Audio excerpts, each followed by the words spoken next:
নমস্কার। আশা করি সবাই ভালো আছেন।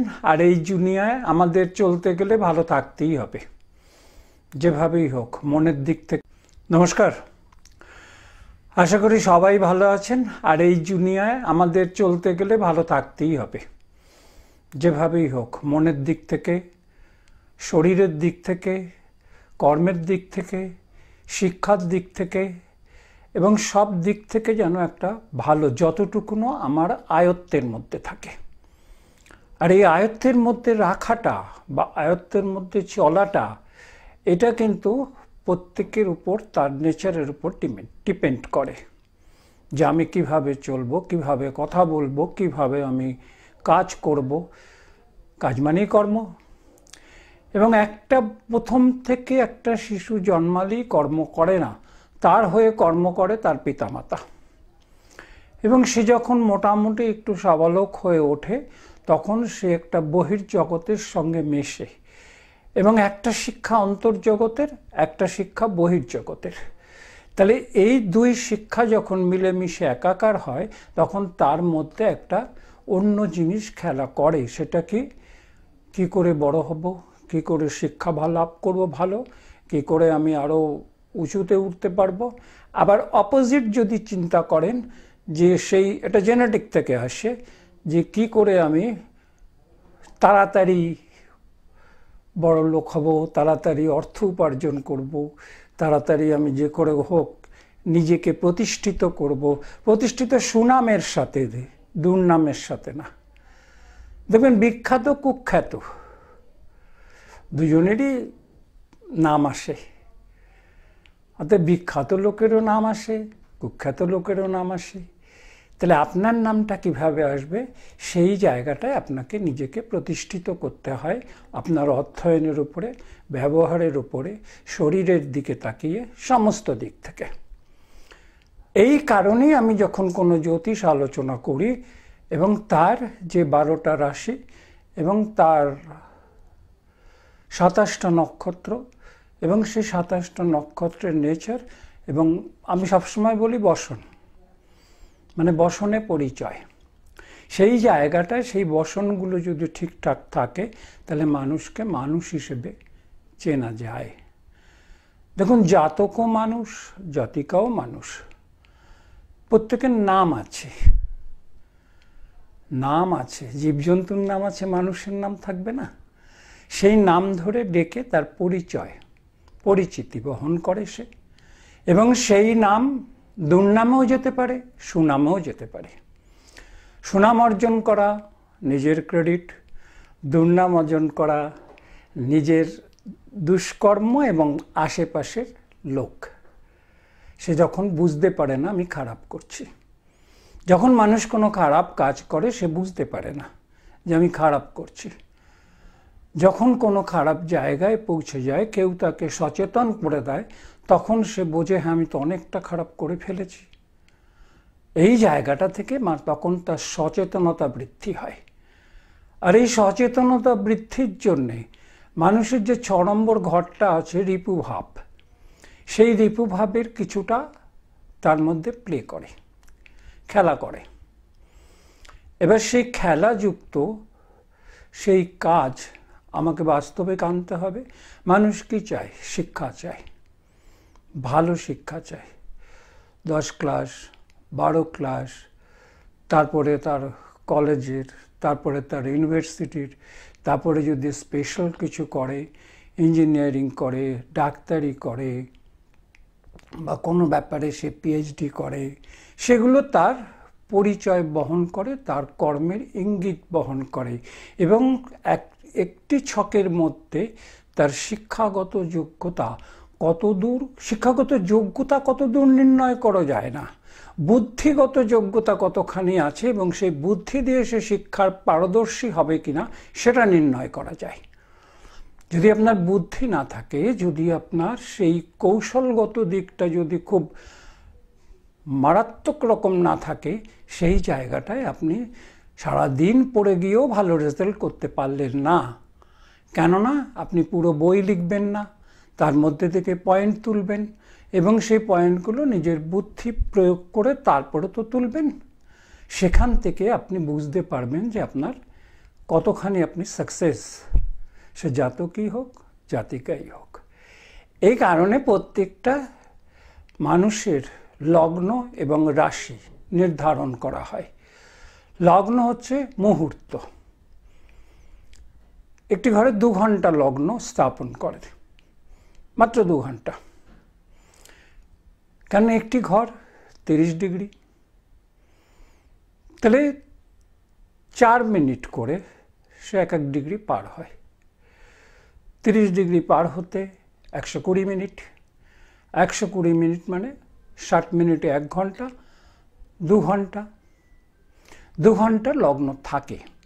এই লগ্নের ডিগ্রি বার করতে হয়, কত ডিগ্রিতে, ম্যাচিওর্ড লগ্ন না ইনম্যাচিওর্ড লগ্ন, মধ্য লগ্ন না পূর্ণ লগ্ন, এটা দেখতে হয়। এবং সেই লগ্নের দিক থেকে এবার রাশি, চন্দ্র যে ঘরে থাকে সেই ঘরটা মানুষের রাশি নির্ণয় করা হয়। এবং সেই চন্দ্রের অবস্থান থাকে একটি নক্ষত্রের দ্বারা, এবং সেই নক্ষত্রে তার দশা হয়, সেই নক্ষত্রে তার গণ হয়। যেমন দেখবেন 6, 15, 24 তিনটে রাহু নক্ষত্র, 6 নম্বর আদ্রা নক্ষত্র, 15 নম্বর স্বাতী নক্ষত্র, 24 নম্বর শতবিশা নক্ষত্র। তাহলে 6 নম্বর নক্ষত্রে জন্ম হলে নরগণ, 15 নম্বর নক্ষত্রে জন্ম হলে দেবগণ, 24 নম্বর নক্ষত্রে জন্ম হলে দেবাড়িগণ। তাহলে নক্ষত্রের অবস্থানগত এবং নক্ষত্রের মাপগতভাবে তার যে গণটা বিচার হচ্ছে, কোন গণের জাতক বা জাতিকা। মানুষ এবার বিয়ের সময় বলে কি গণ, এই গণ এই গণে মিলবে, সবার সাথে সবার মিলবে। আমি বলছি মিলবে।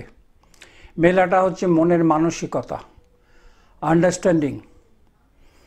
আপনি যখন ভালোবেসে বিয়েই করুন আর দেখে শুনেই বিয়ে করুন।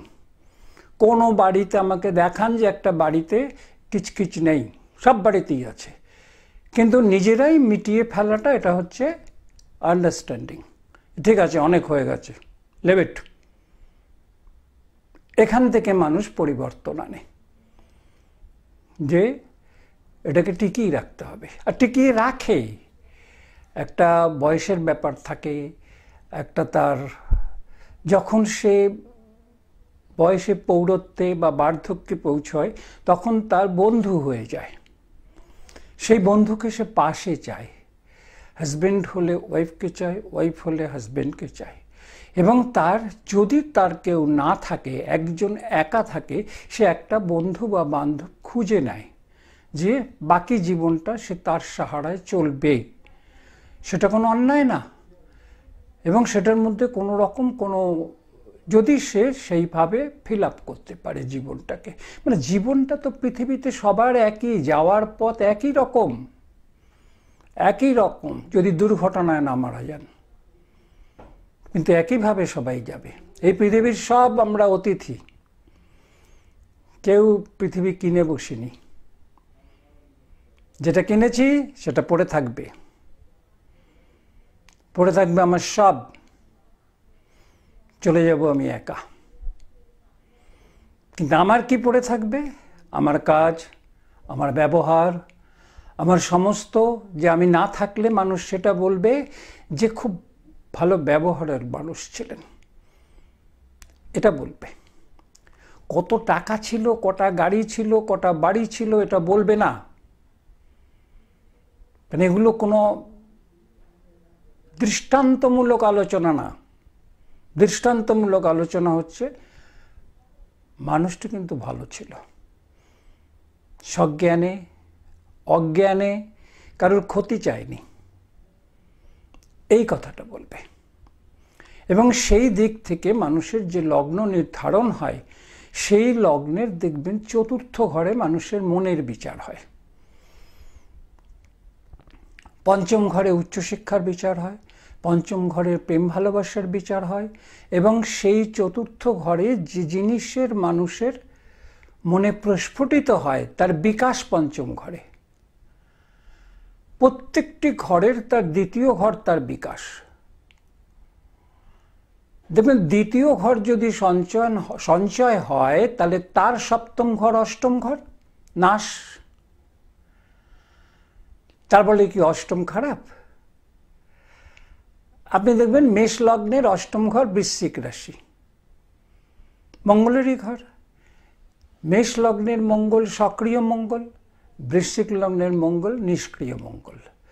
নিষ্ক্রিয় সক্রিয় এই জন্যই করে রাখা আছে যে মেষ হচ্ছে অগ্নি রাশি, বৃশ্চিক হচ্ছে জলরাশি।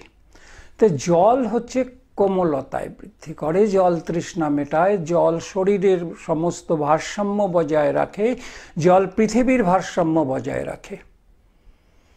সেই জলের আবেগ আছে, সেই জলের আবার উন্মত্ত ভাবও আছে।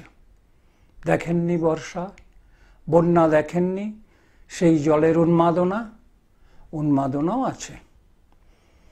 এবং সেই উন্মাদনা বৃশ্চিক রাশিকে থামানো যায়। বৃশ্চিক রাশিতে 3টে নক্ষত্র আছে, 16, 17, 18, একটা বিশাখা, একটা অনুরাধা, একটা জ্যেষ্ঠা।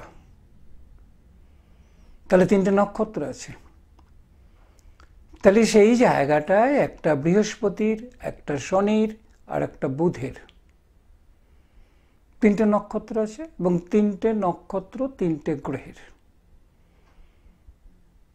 বৃহস্পতি একটি গ্রহ, শনি একটি গ্রহ, আর বুধ একটি গ্রহ। বুধ হচ্ছে বালখিল্যতায় ভরা থাকে, চপলতা, খুব দ্রুত। এই যে দ্রুত অ্যাবজর্ব করা, দ্রুত মানুষের বুদ্ধির মধ্যে যে উপস্থিত বুদ্ধি, যে আমি ফট করে একটা কেউ বলে ফেলেছে, আমি সেটার কি উত্তর দেব, সেই আপনি তাকে এক্সকিউজ বলতে পারেন, কিন্তু না, বুদ্ধিমত্তার পরিচয় উত্তরটা দেওয়া উচিত। সেটা বুধের কাজ, সেটা বুধের কাজ। বুধের 2টি ঘর, একটি মিথুন রাশি, একটি কন্যা রাশি। কন্যা রাশিতে বুধ তুঙ্গস্থ থাকে, মিথুন রাশি তার নিষ্ক্রিয়তা ঘর। এবং সেই জায়গাটায় বুধের ওই মিথুন রাশিতে আপনি দেখবেন 5, 6, 7 3টে নক্ষত্র আছে। 5 নম্বর মৃগশিরা, 6 নম্বর আদ্রা, 7 নম্বর পুনর্বসু। বৃহস্পতি, রাহু আর মঙ্গল। মঙ্গলের সাথে বুধের সম্পর্ক ভালো না, মঙ্গলের সাথে বুধের সম্পর্ক ভালো না, যার জন্য মেষ লগ্নে 3য় পতি বুধ এবং তার 6ষ্ঠ পতি বুধ, মানে মঙ্গলের 3য় এবং 6ষ্ঠ। আবার বৃশ্চিকের, আপনি যদি বৃশ্চিকের দেখুন, একাদশ এবং তার 8ম বুধ, 8ম পতি বুধ এবং তার একাদশ পতি বুধ। তাহলে 8মের 9ম ঘর কোনটা? 8th house and 9th house। তাহলে মিথুন রাশির 8th house and 9th house কোনটা হবে? আপনি দেখবেন যে ধনু, মকর, কুম্ভ, কুম্ভ রাশি হবে। ধনু 7ম, মকর 8ম, কুম্ভ 9ম। এবং মকর কুম্ভ দুটো শনির ঘর। এবং মকর রাশিতে মঙ্গল তুঙ্গস্থ হয় 28 ডিগ্রি পর্যন্ত। মকর রাশিতে মঙ্গল তুঙ্গস্থ কেন হয়, আর সেই মঙ্গল কর্কট রাশিতে গিয়ে কেন নিচস্থ হয়, মানে শক্তি হ্রাস পায়। কেন মকর রাশিতে শক্তি বৃদ্ধি করে? কেননা ওটা শনির নিষ্ক্রিয় ঘর। নিষ্ক্রিয় ঘরে মঙ্গলের সক্রিয়তা বৃদ্ধি হয়। মঙ্গলের যখন সক্রিয়তা বৃদ্ধি হয়, তাহলে সেখানে 21, 22, 23 3টে নক্ষত্র আছে। একটা রবির নক্ষত্র, একটা চন্দ্রের নক্ষত্র, একটা মঙ্গলের নিজের নক্ষত্র। তাহলে ধনিষ্ঠা, শ্রবণা আর 21 নম্বর রবির নক্ষত্র আছে। এবং রবির নক্ষত্র যেগুলো রয়েছে সব 2টো করে ঘর নিয়ে চলে। কেন এই জায়গাটায় পুরো নক্ষত্র এক ঘরে থাকে না। রবির নিজস্ব ঘর, রবি গ্রহ না, রবি কিন্তু নক্ষত্র। এবং সেই নক্ষত্রগত কারণে রবির থেকেই সৃষ্টি সমস্ত। কাজেই সেই জায়গাটা পৃথিবীর উপগ্রহ চন্দ্র, চন্দ্র 54 ঘন্টা থাকে এক ঘরে। এবং সেই চন্দ্র 2.25 দিন থাকে একটা ঘরে। চন্দ্র তুঙ্গস্থ হয় বৃষ রাশিতে মানে বলবত্তা বৃদ্ধি পায়, বৃশ্চিক রাশিতে সে বলহীন হয়, নিষ্ক্রিয়তা বৃদ্ধি পায়। কেন? চন্দ্র হচ্ছে নিজস্ব ঘর কর্কট, জলের ঘর। বৃশ্চিক রাশি জলের ঘর।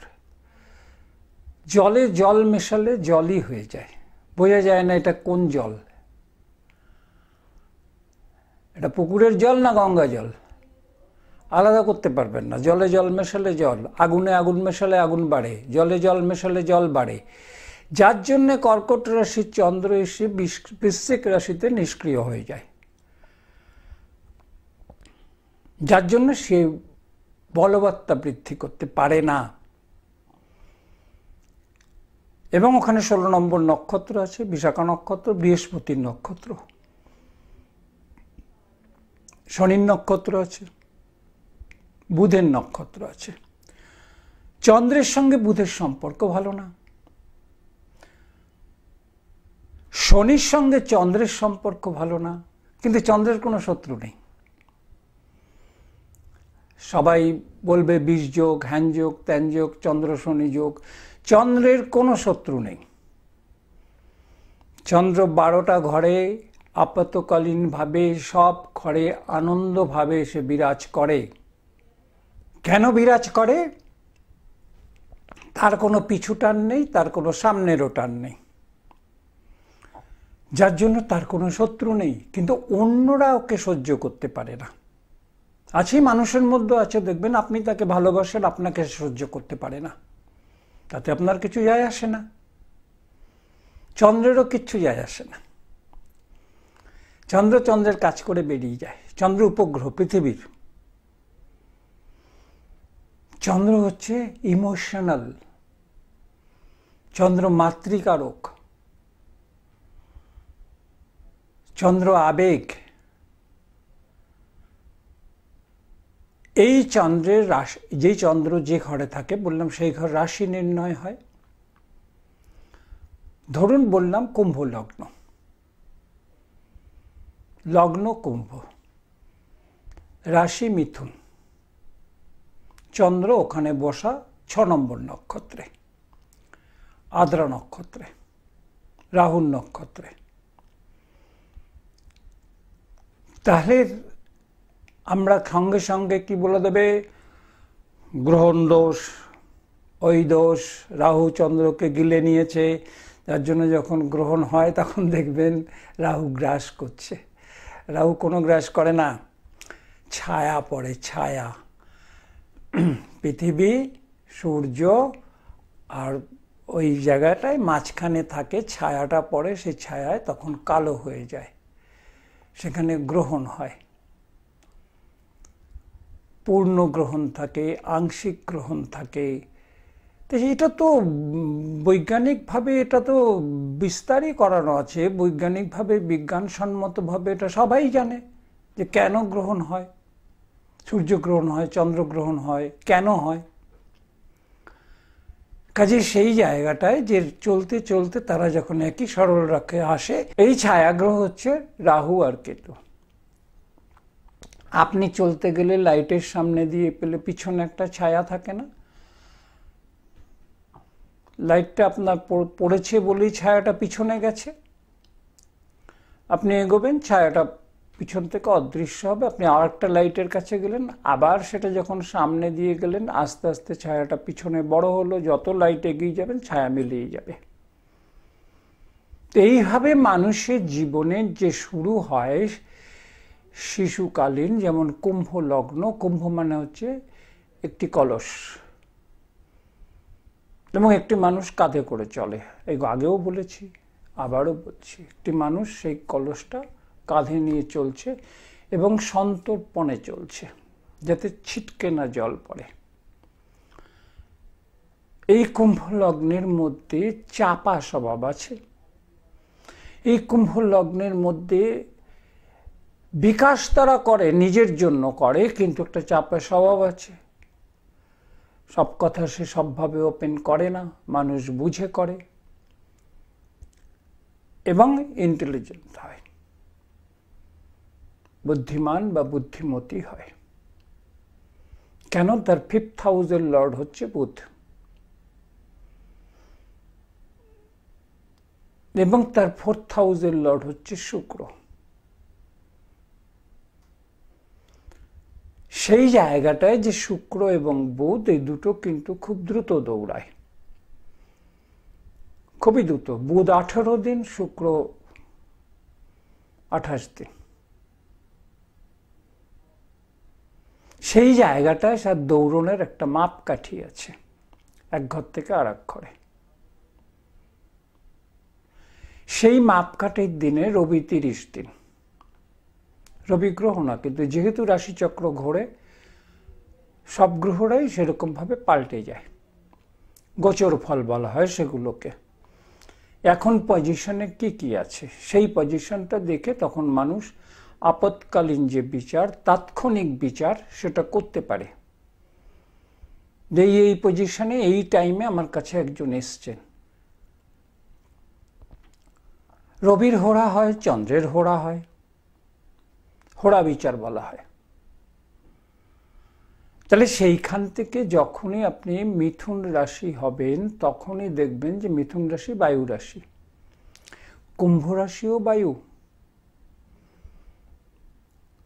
দুটোই বায়ু। বায়ু মানে হাওয়া। এবার আপনি যদি আমাকে বলেন যে হাওয়া দেখান, হাওয়া দেখানো যায় না, অনুভব করা যায়। তাহলে মিথুন রাশির ট্যাকস ট্যাকস কথা আছে, কুম্ভ রাশিরও ট্যাকস ট্যাকস কথা থাকে যদি সে রেখে যায়।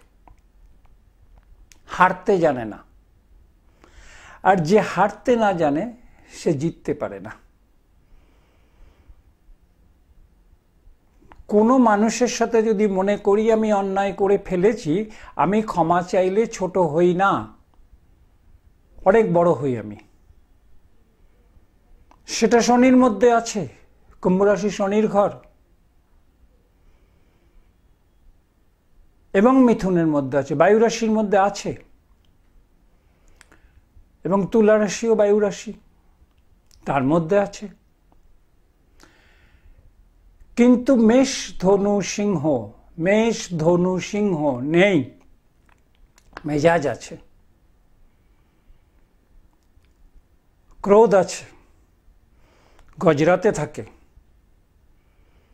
জবাব একদিন দিতে হবে আমাকে। কি জবাব দেবে, কাকে জবাব দেবে, কে জানে যে আজকের কথাটাই আমার শেষ কথা কিনা? কাল কেউ দেখেছে? কাল যে কেউ থাকবে তার কোনো গ্যারান্টি আছে? কাল মানে হচ্ছে সময়। তাহলে কাল চক্র, সময়ের চক্র। ঘড়ি বন্ধ হতে পারে মেশিনারি কারণে, কিন্তু সময় থেমে থাকে না, সময় চলতেই থাকে। সেই সময় দুঃসময় আসে, সুসময় আসে। সুসময়কে ক্যাশ করো, দুঃসময়তে খরচ করো। আবার সুসময় তুমি সংগ্রহ করো। তাহলে সেই সংগ্রহের জায়গাটা হচ্ছে কুম্ভ লগ্নের বৃহস্পতি, দ্বিতীয় ঘর, মীন রাশির ঘর, জলরাশি। সেই বৃহস্পতি হচ্ছে সঞ্চয়ের ঘর। শনি বৃহস্পতি যোগ হলে গুরু সৌরী যোগ হয়।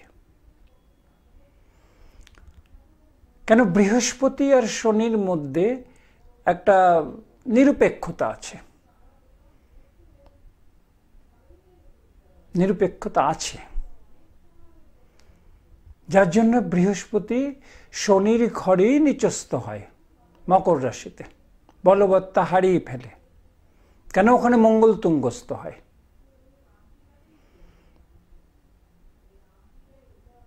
মানে ধনু রাশির 5th হাউসের লর্ড মঙ্গল, 12th হাউসের লর্ড মঙ্গল, নিষ্ক্রিয় আর সক্রিয়। এই মঙ্গলের উন্মাদনা ধনুর মধ্যে থাকে। সিংহের 9ম ঘর মঙ্গল, 4র্থ ঘর মঙ্গল, সেই উন্মাদনা থাকে সিংহের মধ্যে। কিন্তু বাইরে এরা খুব জেন্টল, বাইরে যখন কথা বলবে খুব পলিশ, খুব মোলায়েম, যা কিছু ঘরে নিজেরটা বেশি বোঝে, অন্য কেউ বোঝাতে চাইলে নিজে যেটা বুঝে রয়েছে ওখানে সে শক্তপোক্ত হয়ে থাকে। এটা জেদ, এটা থাকে। কেননা সিংহ লগ্নের নক্ষত্র রয়েছে 10 নম্বর, 11 নম্বর, 12 নম্বর, কেতু, শুক্র আর রবির নিজের নক্ষত্র।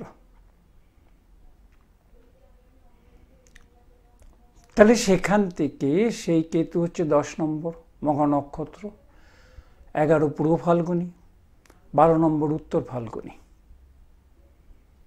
এই 12 নম্বর কিছুটা ঘর সিংহ রাশিতে আছে, কিছুটা কন্যা রাশিতে চলে এসছে।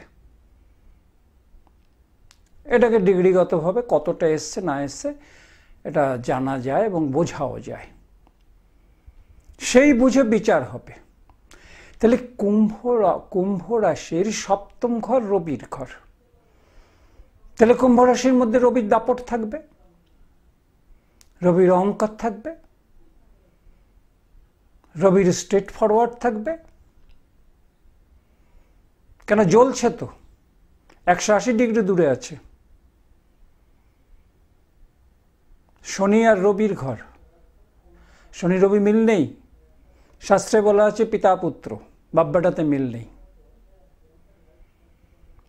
এ ওকে চেনে না, ও ওকে চেনে না। কিরম ভাবে চেনে না? দুজন যে, আমি এর আগেও উদাহরণ দিয়ে বুঝিয়েছিলাম যে দুজন বিত্তশালী লোক কোনোদিন ঝগড়া করে না। তারা নিচের লোকদের মধ্যে ঝগড়া লাগিয়ে দেয়। এটা ব্রিটিশ পলিসি, ডিভাইডেশন অফ রুল।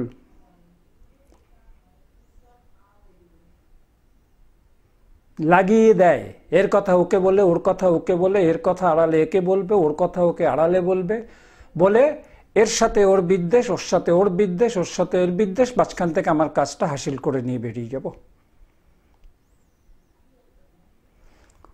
এটা মঙ্গল রবির মধ্যে আছে, এই পলিটিক্স গুলো আছে। এবং উপর থেকে শনি 180 ডিগ্রি, শেখ শনি হচ্ছে খুব সৎ। শনি হচ্ছে আদর্শ, শনি ধীরজ, শনি কুড়ে, কর্ম না করলে শাস্তি দেয়, সব কেড়ে নেয়। যার জন্য কালচক্রের 10ম ঘর শনির ঘর, 10ম থেকে কর্ম উন্মোচন করা হয় এবং সেটা শনির ঘর। আয়ের ঘর একাদশ ঘর শনির ঘর, এবং কালচক্রের 1 নম্বর ঘর মেষ রাশির 5ম ঘর রবির ঘর, বিকাশের ঘর। তাহলে সূর্য যখন ওঠে সারা আলোকিত হয়ে যায় না, সূর্য তো এক জায়গায় থাকে না। ধরুন ভারতবর্ষে উঠেছে, আমেরিকায় অন্ধকার আছে, তাহলে সেইখানে সে বিকাশ, সূর্যের আলোর মতো বিকাশ। তাহলে সেই তার সাপোর্টিং যে নক্ষত্র থাকে, সেই নক্ষত্রের মধ্যে মিথুন রাশি 6 নম্বর নক্ষত্রে বলেছি, রাহুর নক্ষত্রে। তাহলে তার মধ্যে স্টার্টিং গুড আছে, ফিনিশিং ব্যাড আছে। উদ্দীপনা নিয়ে কাজ শুরু করে, এটা করবই, এটা শুরু করা যাক। খুব দৌড়দৌড়ি করলো, ঝাপাঝাপি করলো, তারপরে মিয়ে গেল, ঝিমিয়ে গেল। কেন? পুরাণে আছে যে যখন অমৃত পান করছিল তখন রাহু তার মধ্যে লুকিয়ে গিয়ে অমৃত খেতে বসে। অমৃত খেলে না আমরণ, মানে বেঁচে থাকা যায়। সমুদ্র মন্থনকালে যে অমৃত বেরিয়েছে সে পান করছিল, রাহু লুকিয়ে খেতে গেছিল এবং বিষ্ণু দেখে সেই চক্র ছাড়ে, রাহুর গলা কেটে যায়। মানে পুরাণে লেখা আছে, শাস্ত্রে লেখা আছে, যার জন্য গলা কাটা বলা হয়। রাহুর এই অবধি প্রাণ, তারপরে বাকিটা নিথর। যার জন্য রাহুর স্টার্টিং গুড আছে, ফিনিশিং খারাপ আছে, পরে অলসতা এসে পড়ে। কোনো গ্রহ না কিন্তু, ছায়া গ্রহ। কিন্তু তার যে ঘরে থাকে, ধরুন বুধের ঘরে আছে, শুক্রের ঘরে তার নক্ষত্র আছে, শনির ঘরে তার নক্ষত্র আছে, তাহলে এই তিন রাশির, কুম্ভ রাশি, তুলা রাশি আর মিথুন রাশি, এই তিন রাশির কাজ দেখবেন স্টার্টিং গুড আছে, উন্মাদনা আছে, তাড়াহুড়ো আছে, কিন্তু শেষ নেই, শেষে ঝিমিয়ে পড়ে। আবার এটা যদি 6 নম্বর নক্ষত্র না হয়ে যদি 7 নম্বর নক্ষত্র হতো, পুনর্বসু, দুটো ঘর নিয়ে থাকে, কর্কট রাশি, মিথুন রাশি, পুনর্বসু পুনরায় ফিরে আসে, বারবার ফিরে আসে, একবার ধাক্কা খেলে আবার করে, আবার ধাক্কা খেলে আবার করে, দুই নক্ষত্রের দুই রকম ডিফারেন্স হয়ে গেল, 6 আর 7-এর। 5 নম্বর মৃগশিরা, মৃগ মানে হরিণ, সেই চপলতা 5 নম্বরের মধ্যে আছে, ছটফটে ব্যাপারটা আছে, যেভাবেই ও কাজটা শেষ করব, ধৈর্য বেশিক্ষণ থাকে না, পেশেন্স নষ্ট করে, ধৈর্য হারিয়ে ফেলে। তো সেটাকে আপনি কি বলবেন? Starting good, finishing bad. কিন্তু 7 নম্বর নক্ষত্রে হবে না, 7 নম্বর নক্ষত্রে হবে না, 16 নম্বর নক্ষত্রে হবে না, 25 নম্বর নক্ষত্রে হবে না, কিন্তু বৃহস্পতির নক্ষত্র। কাজে একই গ্রহ, 3 নক্ষত্র 3 রকম। এবার এর মধ্যে কথা আছে, 7 নম্বর নক্ষত্রের কতখানি পেয়েছে। একটি নক্ষত্র 4 ভাগে ভাগ করা আছে, প্রথম ভাগ, দ্বিতীয় ভাগ, তৃতীয় ভাগ, চতুর্থ ভাগ। এক একটা ভাগ 3 ডিগ্রি 20 মিনিট করে আছে, 4 ভাগ 13 ডিগ্রি 20 মিনিট। তাহলে এই 13 ডিগ্রি 20 মিনিটের মধ্যে এক একটা ভাগে এক এক রকম ফল আছে। আপনার পা যা কাজ করে, হাতটা কাজ করে না। আপনার পেট যা খায়, মাথা তখন তার চিন্তায় থাকে।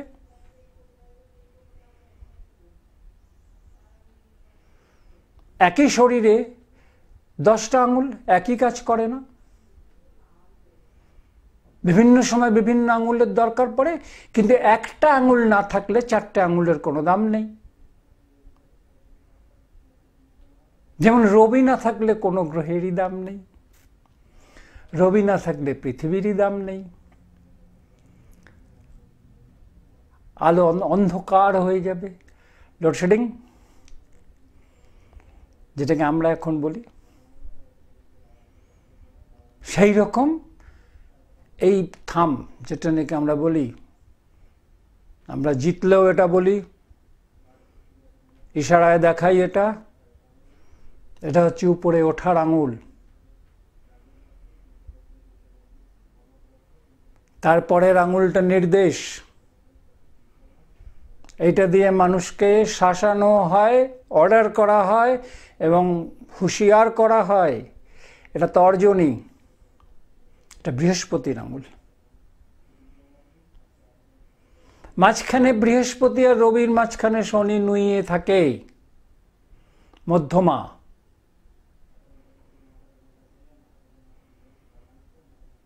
শনি ঝামেলায় যেতে চায় না। তুমি যদি ঝামেলা করো, শনি তোমাকে শাসন করে নেবে, তোমাকে এমন কষ্ট, এমন তোমাকে অবসাদে ফেলে দেবে, যে অবসাদ থেকে তুমি বেরোতে পারবে না। তখন সাইকিয়াট্রিক খুঁজবে, মানসিক ডাক্তার খুঁজবে। শনি সেই করে যে তুই ভুল করেছিস, মাসুল গুণ। তারপরে অনামিকা, রিং ফিঙ্গার, সরাসরি হার্টের সঙ্গে যোগ। হৃদয়, কনিষ্ঠা, ছোট, আয়ু বৃদ্ধিকারক। তাহলে মিনিং আছে, প্রত্যেকটা জিনিসের একটা মানে আছে। মানে ছাড়া তো কিছু হয় না। শরীরের সবাই বলে 32টা দাঁত, গুনবেন তো একদিন আপনি আপনার জিভ দিয়ে, 1 2 3, আছে নাকি 32টা দাঁত কারোর? গুনবেন, নেই। কিন্তু যতই হাসেন সুন্দর করে, 32টা দাঁতের হাসি না ওটা। কেননা মানুষের জীবনে উঠতে পড়তে ভাঙতে, এই যে কুম্ভ রাশি, এই যে কুম্ভ লগ্ন মিথুন রাশি বললাম, এই দুটোই কিন্তু তার কুম্ভ থেকে তার 5th হাউস, কেন কুম্ভের পরে মিন 2, মেষ 3য়, বৃষ 4র্থ, মিথুন 5ম।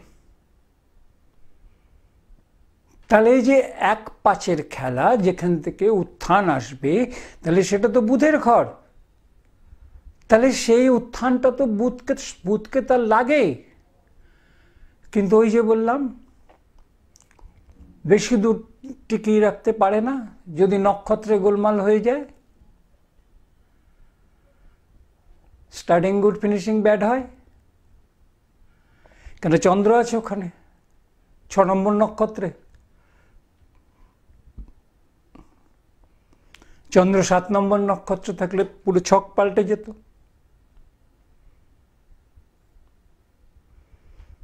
সেখান থেকে অন্য হিসেবে আসতো। কেন বৃহস্পতির দশায় তার জন্ম হতো, এখানে রাহুর দশায় জন্ম। রাহুর দশা 18 বছর থাকে এবং জন্ম সময় যতটা সে পেয়েছিল তার থেকে সেই দশাটা ভাগ হবে, কতটা সে পেয়েছে।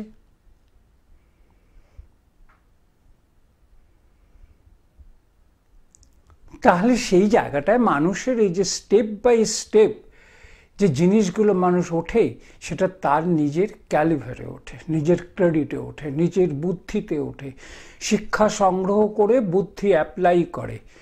শিক্ষিত বা শিক্ষিতা হলে বুদ্ধি হয় না। বুদ্ধি আলাদা জিনিস, যে শিক্ষা থেকেই সংগ্রহ করতে হয়, কিন্তু নিজেকে অ্যাপ্লাই করতে হয়। বুদ্ধি আলাদা, শিক্ষা আলাদা। আপনার অনেক সার্টিফিকেট থাকতে পারে, আপনি জীবনে কাজই পাননি, কর্মই ভালো পাননি, দাম আছে কোনো? বলুন তো, 35 বছরের পরে সার্টিফিকেটের কেউ দাম দেবে? আপনার কাছে বোঝা হয়ে যাবে, ফাইলবন্দি হয়ে যাবে। তাহলে আপনার বিকাশের অভাব ছিল। আপনার জীবন কোনো না কোনো সময় কোনো কারণে ভুল পথে চালিত হয়েছিল এবং সেটা শনি করিয়েছিল। কেন কুম্ভ রাশির 7ম ঘর শনির ঘর, 7ম ঘর রবির ঘর। নির্দেশ যারা রবি দেয়, গার্জিয়ান হিসেবে যারা থাকে, তারা ভুল পথে চালিত করে দিয়েছে, জীবন নষ্ট হয়েছে কিছুটা। আর বুধের ফিকল মাইন্ডের জন্য সে গুড ডিসিশন মেকার ছিল না। যে ডিসিশনটা নিয়ে সে এগোতে পারবে সেটাই ছিল না। কেন মিথুন রাশি রয়েছে, 6 নম্বর নক্ষত্রে জন্ম। মিথুন রাশির 5ম ঘর তুলা রাশির ঘর, মিথুন রাশির 6ষ্ঠ ঘর বৃশ্চিক রাশির ঘর, 7ম ঘর ধনু রাশির ঘর, 8ম ঘর মকর রাশির ঘর, 9ম ঘর কুম্ভ রাশির ঘর। তাহলে ভাগ্যদাতা তো শনি হচ্ছে মিথুন রাশির। তাহলে সেখানে তো মানুষকে তো সেইভাবে স্টেপ বাই স্টেপ বোঝাতে হবে। তাহলে আপনি বলছেন প্রতিকার। প্রতিকার কি করে? ভাইব্রেশন ডেভেলপ করে মানুষের মধ্যে একটা। আপনি যদি ধরুন কোনো জায়গায় কোনো যে দেয় না, শক দেয়, আপনি কেঁপে উঠলেন, যে জায়গাটা আপনার মানে স্থির ছিল সেটা অস্থির হয়ে উঠল সাময়িকভাবে, এবং সেটাকে কাজ করানো শুরু হলো। এবং সব কিছুতেই তার কালার থেরাপি দরকার। সূর্যের 7টা কালার আছে, আমরা একসাথে বেনিয়া সহকলা বলি। সেই কালারের দরকার আছে, সেই রঙের দরকার আছে, সেই রঙের ভাইব্রেশনের দরকার আছে, তবে নয় তার ডেভেলপমেন্ট আসবে। সেখান থেকে সে ডেভেলপ পাবে, উন্নতি পাবে। আর আপনি যদি মনে করেন যে না, আমি জড় ভরতের মতো এক জায়গায় বসে থাকবো, আমার এমনি সব কিছু আসতে থাকবে, এটা তো উন্মাদনার চিন্তা, তাই না? এই চিন্তার মধ্যে তো ফারাক আছে। কর্মেই সফলতা, সে যে কর্মই হোক। কর্ম না করলে কোনো সফলতা আসে না। আর আমি চাই আপনারা প্রত্যেকে সফলভাবে জীবনকে প্রতিষ্ঠিত করুন এবং প্রতিষ্ঠিত করে লক্ষ্যে এগোন। মরবেন তো একদিন, মরার আগে যাতে কাজটা শেষ করে রেখে যেতে পারেন, যাতে আপনি চলে গেলে কেউ না বলতে পারে যে আমাকে একদম ডুবিয়ে দিয়ে গেল, এটা যেন না বলতে পারে। ভালো থাকুন, ভালো রাখুন। আবার দেখা হবে। নমস্কার। আপনারা